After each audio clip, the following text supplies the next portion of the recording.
débuter cette séance, je vais laisser la parole à Clara Locher, praticienne hospitalière en pharmacologie clinique. Bonjour à toutes et à tous, aussi bien à ceux qui sont en présentiel que ceux en distanciel, et j'espère que la qualité du son est bonne. Pour commencer, je voudrais remercier le Health Data Hub pour cette proposition d'ouvrir la journée dédiée à la science ouverte, et puis vous remercier également tout simplement pour l'organisation de cette journée qui montre bien que le Health Data Hub a vocation à promouvoir la science ouverte. Et donc pour cette ouverture, je vais parler évidemment science ouverte en l'appliquant aux spécificités de la recherche clinique, et on va dire plus précisément aux spécificités de la recherche clinique dite interventionnelle. Très rapidement, pour situer un petit peu d'où je parle, je vous présente mes liens d'intérêt, voire conflits d'intérêt. Donc aucun avec un organisme privé, mais plusieurs avec des organismes publics, dont le CHU de Rennes, au sein duquel je suis méthodologiste des essais cliniques, la Haute Autorité de Santé également, en tant que membre de la Commission de la Transparence, et puis d'autres liens d'intérêt en rapport avec des projets de recherche. Le premier avec la NRS, pour lequel on a un projet sur l'intégrité de la recherche, focalisé sur la recherche biomédicale.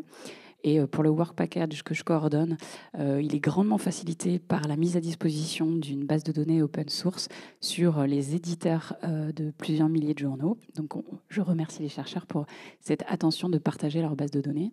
Et puis un deuxième projet de recherche qui est financé par l'Union européenne, qui s'appelle ShareCTD, pour Share Clinical Trial Data, qui est financé donc par l'Union européenne et qui vise à développer un réseau de doctorants qu'on forme à la fois au partage des données de santé, mais également à la réutilisation responsable de ces données de santé. Donc, maintenant que les présentations sont faites, je commence par, évidemment, redéfinir un petit peu le périmètre de la science ouverte. C'est un concept qui commence maintenant à être assez ancien, parce que les premières discussions autour de l'open access et de la diffusion sans entrave des résultats de la recherche datent des années 90, avec notamment la mise en place d'archives telles que Archive. Mais depuis les années 90, le concept de science ouverte a grandement évolué. Ses objectifs ont évolué, le périmètre d'action a également évolué. Et maintenant, on considère que c'est un élément central dans la conception de la recherche et également de la recherche clinique pour ce qui nous intéresse aujourd'hui. Donc ça s'est concrétisé en France par un premier plan pour la science ouverte en 2018, qui a donné lieu ensuite à un deuxième plan en 2021. Et c'est dans ce deuxième plan national pour la science ouverte que j'ai extrait la définition de la science ouverte, qui est donc la diffusion sans entrave à la fois des résultats, mais également des méthodes et des produits de la recherche. Et ces différents produits de la recherche sont destinés à qui ? À la fois aux chercheurs, mais également au public qui peut s'approprier ces différents résultats et produits de la recherche.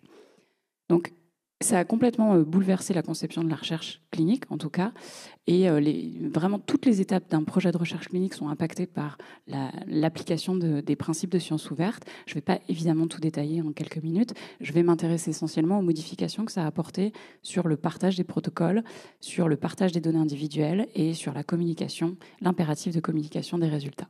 Et évidemment, l'objectif derrière ce principe de science ouverte, c'est d'améliorer l'accessibilité des résultats en espérant élargir la diffusion des connaissances, améliorer la transparence, améliorer la reproductibilité de nos travaux de recherche et améliorer également l'efficacité de la recherche en, par exemple, évitant la duplication et en utilisant du mieux possible les données qui sont déjà disponibles. Donc pour ce qui est de science ouverte et protocoles de recherche clinique, l'idée de pouvoir enregistrer a priori ces protocoles de recherche clinique a émergé dans les années 90 avec la mise en place des premiers registres d'essais cliniques, tels que le registre européen, mais également le registre américain qui est clinicaltrial.gov. Mais c'est en 2004 où on a franchi un cap important dans les principes de science ouverte appliqués à la recherche clinique, puisque c'est l'année pour laquelle les éditeurs des grands journaux de recherche médicale ont décidé de rendre cet enregistrement a priori complètement obligatoire pour pouvoir publier des résultats d'un essai clinique au sein de ces grands journaux. Derrière cette obligation d'enregistrement a priori, et c'est un point qui est important, il y avait la volonté, d'une part, d'aider les patients et le public à connaître les essais en cours et donc améliorer l'efficacité du recrutement en finalement offrant la possibilité aux patients de connaître les essais cliniques dans lesquels ils étaient susceptibles d'être inclus. Prévenir évidemment la duplication des essais, éviter de dupliquer les efforts de recherche. Alors, Ça n'a pas forcément marché. Certes, c'est un exemple un peu caricatural, mais si on prend hydroxychloroquine et Covid-19, on a plus de 263 études qui ont été enregistrées sur cette pathologie avec cette molécule-là. Donc, l'enregistrement, a priori, certes, doit permettre de prévenir la duplication des essais, mais si personne ne vérifie, finalement, les essais sont quand même dupliqués. Et puis, les deux objectifs importants également de ce partage des protocoles, c'était de prévenir ce qu'on appelle le biais de reporting et le biais de publication. Et là aussi, on va voir que cette amélioration de la transparence n'est pas encore suffisante pour atteindre ces objectifs. Donc, si on parle de prévenir les biais de reporting, ce qu'on appelle les biais de reporting, c'est lorsque il y a une différence entre ce qu'on avait prévu de faire et les résultats qu'on communique réellement dans l'article scientifique destiné à communiquer les résultats de ces essais cliniques. Donc, le fait d'enregistrer a priori, c'est une amélioration, certes, puisque ça améliore notamment la transparence et ça nous donne les moyens de vérifier qu'il n'y a pas de différence entre ce qui était prévu de faire et ce qui a réellement été fait. Mais en l'occurrence, si personne ne vérifie, les choses ne tendent pas à s'améliorer. Et donc, il y a un travail de méta-recherche qui a justement cherché à montrer les différences entre ce qui était prévu de faire et ce qui a réellement été fait. Et on a malheureusement encore beaucoup trop d'essais cliniques qui ne communiquent pas la totalité des résultats, qui modifient leurs critères de jugement ou qui, au contraire, ajoutent des critères de jugement en cours d'étude. Et de manière, je trouve, encore plus intéressante, c'est le projet Compare, qui lui était aussi un projet de méta-recherche, qui visait cette fois à regarder de manière prospective si les résultats issus de ces essais cliniques étaient publiés en cohérence avec l'enregistrement a priori. Et donc, ils se sont intéressés aux essais cliniques publiés dans les grands journaux. Et là aussi, ils ont noté des discordances entre ce qui était prévu de faire et ce qui a réellement été fait. Et donc, ils ont, de manière prospective, signalé ces discordances aux grands journaux qui avaient publié ces résultats. Et donc, ce qui est intéressant, c'est que certains journaux ont joué le jeu et ont publié les lettres soulignant les discordances entre ce qui était prévu de faire et ce qui a réellement été fait. Et d'autres journaux, finalement, n'ont pas souhaité sanctionner ces discordances et ne se sont pas servis de cette possibilité de vérifier ce qui a été réellement fait et ont finalement écarté la possibilité de communiquer de manière transparente sur le biais de reporting. Concernant la prévention des biais de publication, là aussi, on va voir qu'il y a une amélioration du fait de la possibilité d'enregistrer a priori les protocoles, mais ce n'est pas encore suffisant. Et alors, ça a été rappelé récemment par la mise à jour de la déclaration d'Helsinki que, évidemment, tout essai clinique, tout résultat d'essai clinique, quelle que soit l'orientation des résultats, doit être publié. C'est un impératif éthique et scientifique. Évidemment, dans la mesure du possible, pour respecter les principes de science ouverte, ça doit être publié sans entrave. Et maintenant, on commence à avoir de nombreux outils pour publier les résultats et les mettre à disposition de tout le monde. On peut publier sur les registres d'essais, on peut publier sur les serveurs préprint de type medRxiv, ou on peut faire le choix de publier en open access, soit directement sur le site de l'éditeur, soit via des plateformes de type HAL. Mais si, évidemment, il y a cet impératif qui est à la fois éthique, juridique et scientifique, le baromètre de la science ouverte montre bien qu'on est encore loin du compte. Et si on regarde en recherche clinique académique, malheureusement, seuls 30% de nos essais terminés sont publiés dans les 2 ans suivant la fin de l'étude. Ça veut dire que 70% de nos essais cliniques, pour l'instant, n'ont pas de résultats disponibles auprès de la communauté scientifique ou auprès du grand public. Donc, fort de ces données, on s'est interrogé, nous, au sein du CHU de Rennes, en se disant qu'on espérait faire mieux que la moyenne nationale. Et là, malheureusement, on s'est rendu compte que non, on ne faisait pas mieux, voire on faisait pire, puisque les données avant audit disaient que seuls 11% de nos essais cliniques terminés depuis au moins 2 ans étaient publiés. 90 n'étaient pas du tout publiés. Alors, heureusement, en fait, le baromètre de la science ouverte utilise des remontées automatiques, notamment en utilisant soit PubMed, soit Clinical Trial. Et quand on a fait un audit manuel, on a réussi à récupérer d'autres publications. Et on s'est un petit peu rassuré en se disant qu'on tendait plus vers la moyenne nationale. Mais il n'empêche que 60% de nos essais cliniques ne sont pas publiés. Alors, on a interrogé nos porteurs de projets pour savoir qu'est-ce qui faisait que malheureusement, les résultats n'étaient pas disponibles. Beaucoup soulignaient un problème de temps, manque de temps, beaucoup trop de missions à effectuer. Entre le soin, la recherche et l'enseignement, ça devenait difficile de tout faire. Et puis, on a aussi, alors c'est en bas, des porteurs de projets qui ont été un tout petit peu transparents en nous disant que comme les résultats étaient négatifs, ils ne souhaitaient pas les communiquer. Donc, c'est là où on se dit qu'il y a encore, malheureusement, ou heureusement en tout cas, de l'information à faire sur la nécessité de l'impératif à communiquer ces résultats. Alors, on a pu également se comparer aux données de la PHP, parce que la PHP a fait exactement le même travail et on a des résultats qui sont cohérents, puisque la PHP souligne qu'environ 45% de ces études sont publiées dans un délai raisonnable, à savoir dans les 2 ans qui suivent la date de dernière visite du dernier patient. En tout cas, c'est un point qui mérite également de souligner l'importance et le rôle majeur des financeurs dans le principe de science ouverte. Et les financeurs, donc tous ceux qui nous payent la possibilité de faire cette recherche clinique, devraient être beaucoup plus exigeants avec nous et finalement nous exiger le respect des principes de science ouverte en exigeant l'enregistrement a priori, en exigeant un plan de gestion des données pour savoir si on va partager ou non les données et comment on souhaite les partager, et exiger également la communication des résultats.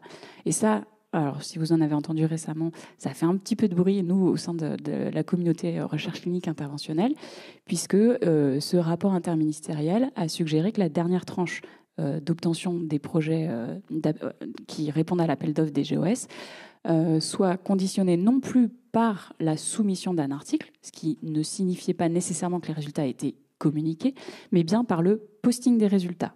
Et donc la dernière tranche du PHRC, logiquement, devrait maintenant être conditionnée par le posting des résultats et donc l'impératif à ce que les résultats aient été préalablement communiqués.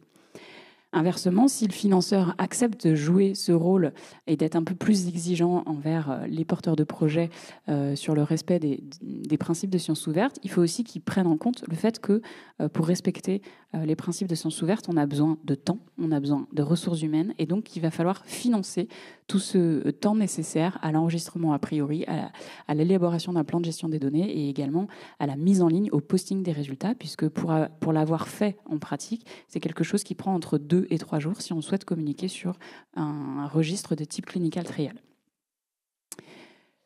Maintenant, si on s'intéresse cette fois au partage des données, là aussi, en recherche clinique interventionnelle, il y a encore énormément d'efforts à faire. Il y a de nombreuses barrières à lever, mais c'est des barrières qui ne sont absolument pas insurmontables, mais dont il faut avoir conscience pour pouvoir avancer. Il y a évidemment des barrières juridiques qui sont très fortes et qui visent à protéger la vie privée et également le secret médical. Il y a des barrières motivationnelles. Pourquoi ? Parce que nos porteurs de projets, finalement, n'ont pas d'incitative à communiquer leur base de données. Ils ont également potentiellement peur des critiques.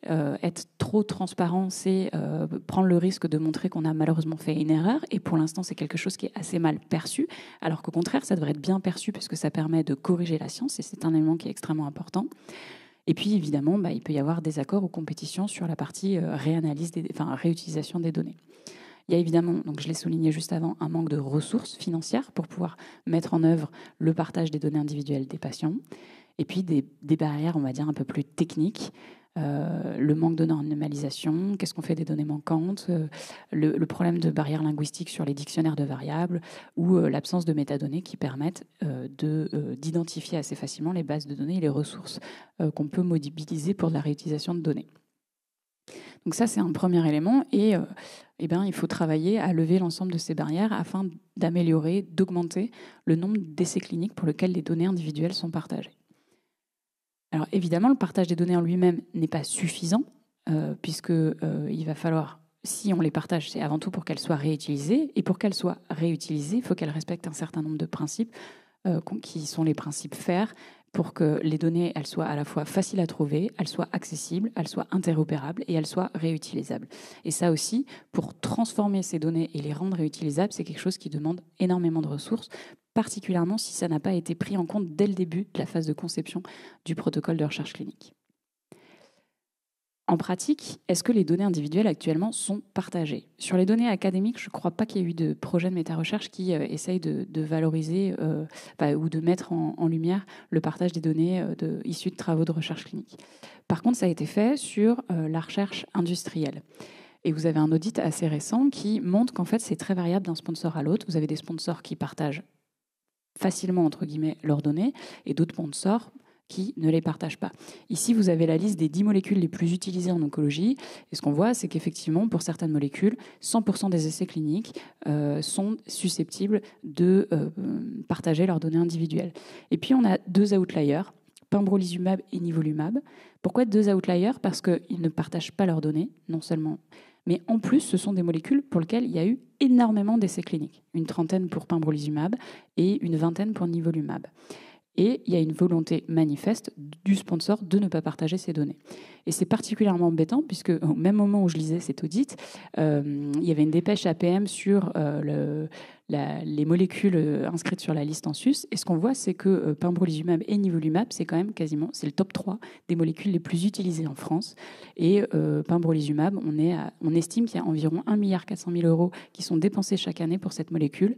Et malheureusement, on manque de transparence, on manque de reproductibilité et on est dans l'incapacité de mettre en œuvre des analyses secondaires parce que les données ne sont pas accessibles. Donc la question maintenant, c'est comment est-ce qu'on peut augmenter ce partage des données individuelles? Évidemment, il faut informer et former. Je pense que c'est un des objectifs de la journée, à la fois au partage, mais également à la réutilisation responsable des données individuelles. Il faut valoriser le partage des données individuelles en tenant compte dans l'évaluation des chercheurs. Donc, il faut sortir du modèle CIGAPS pour la recherche hospitalière et essayer d'avoir des indicateurs qui soient focalisés sur le partage et la science ouverte d'une manière plus large. C'est d'ailleurs une des recommandations qui est faite dans la déclaration de Dora. Il faut rendre la déclaration de partage obligatoire pour que dès le début, dès lors qu'on partage les résultats, on sache si oui ou non les données sont susceptibles d'être partagées et si oui, où elles le seront. Rendre le partage obligatoire, il y a des discordances sur cet avis-là, puisque toutes les données n'ont évidemment pas la même valeur et ce n'est pas nécessairement adapté et ça peut prendre beaucoup trop de temps par rapport à l'intérêt de réanalyser certaines données. Et puis évidemment, il faut également mesurer l'impact du partage, s'assurer que ces données soient réutilisées de façon responsable. Parce que si on prend, par exemple, sur l'open access, tout le monde était d'accord pour dire que c'était indispensable de partager les résultats de la recherche. Et pourtant, ça a en quelque sorte enfanté un monstre avec toutes les revues prédatrices qui ont malheureusement contribué à la dégradation de la littérature scientifique en contaminant en quelque sorte la littérature scientifique par des articles de très mauvaise qualité. Et donc, il va falloir aussi s'intéresser à l'impact du partage et à la façon dont les données sont réutilisées. Et donc, évidemment, il faut absolument qu'elles soient réutilisées de manière responsable. Et pour ça, il faut continuer à former, à la fois sur des aspects réglementaires, parce qu'évidemment, la réglementation est extrêmement complexe, et d'autant plus complexe qu'elle peut varier d'un pays à l'autre. Il faut également former sur les aspects de sécurité, de manière à ce que les plateformes qu'on utilise pour réutiliser ces données apportent la sécurité nécessaire pour qu'il n'y ait pas de mésusage de ces données individuelles. Et puis, il faut également former sur les aspects scientifiques. Pourquoi ? Parce que, dans le cadre de la recherche interventionnelle, on a été très à cheval pour mettre en œuvre tous les principes de science ouverte et finalement tendre vers une recherche qui soit la plus reproductible possible. Il faut absolument qu'on garde ces pratiques-là également pour la réutilisation des données et on doit tout mettre en œuvre pour que, y compris dans la réutilisation des données, on ait une recherche qui soit responsable, qui soit reproductible et qui évite de contaminer finalement la littérature par des résultats faussement positifs, des biais de publication, du p-hacking ou du p-hacking. Et donc ça, on ne peut pas le faire tout seul et on a besoin de ressources pédagogiques.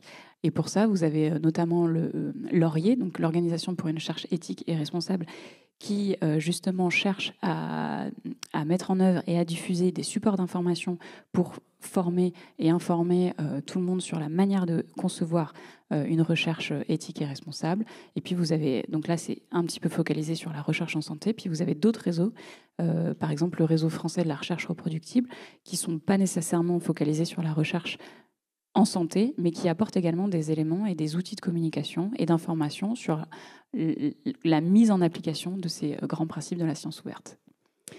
Donc, pour terminer, sur cette petite introduction sur science ouverte appliquée au champ de la recherche clinique, on a vraiment complètement modifié notre conception de la recherche avec les principes de la science ouverte, puisque toutes les étapes sont vraiment concernées, mais également tous les acteurs. Et ça, c'est vraiment important de le comprendre. C'est tout l'écosystème de recherche qui doit s'approprier les concepts de science ouverte, à la fois les chercheurs, mais également, pour ce qui est de la recherche clinique interventionnelle, les promoteurs, les patients, et l'écosystème au sens large avec les financeurs, les éditeurs de journaux et les évaluateurs qui doivent modifier la façon dont on évalue actuellement la recherche.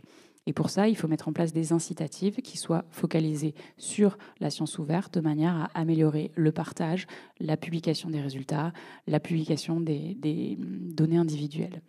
Et donc, si on veut réussir à tendre vers une recherche plus ouverte, il faut que ça soit conçu dès le départ dans notre conception de la recherche. C'est très difficile de rattraper a posteriori un protocole et de l'ouvrir. C'est très difficile d'ouvrir les données a posteriori parce qu'on n'a pas demandé le consentement aux patients, par exemple.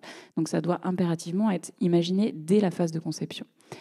Et donc pour ça, il faut qu'on forme, il faut qu'on sensibilise aux enjeux de la science ouverte, et c'est toute la thématique de la journée. Et donc je laisse la parole peut-être au prochain ou aux questions en fonction de si vous en avez.